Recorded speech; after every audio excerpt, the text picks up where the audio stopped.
Supreme court के chief justice NV. Ramana और high court के चीफ जस्टिस सतीश चंद्र शर्मा और उनकी अहलिया सुबह 8 बजे हनमकुंडा के भद्रकाली अमावारी मंदिर पहुंचे। इस मौके पर मंदिर इंतजामिया की जानिब से चीफ जस्टिस जोड़े का रिवायती इस्तकबाल किया गया। इस दौरान मंदिर के पुजारियों ने उन्हें आशीर्वाद दिया।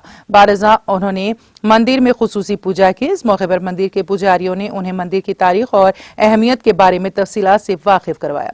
बारज़ा वो सीधे 1000 सुतून के मंदिर की तरफ बढ़े और जहां पर मंदिर के अहम पुजारी पुरोहित गंगू उपेंद्र शर्मा ने उनका रिवायती इस्तकबाल किया और इस मौके पर उन्होंने मुकद्दस मुकाम में खुसूसी पूजा भी की। पूजा के बाद पुजारियों ने उन्हें प्रसाद पेश किया और उन्हें शॉल और रेशमी लिबास से नवाजा गया। इस तकरीब में जिला चीफ जस्टिस नरसिंह राव, जिला collector Rajiv Gandhi Hanumanthu, municipal commissioner Praveenya, endowment land special deputy collector Rama Devi, endowment assistant commissioner M Veera Swamy और दीगर मौजूद थे।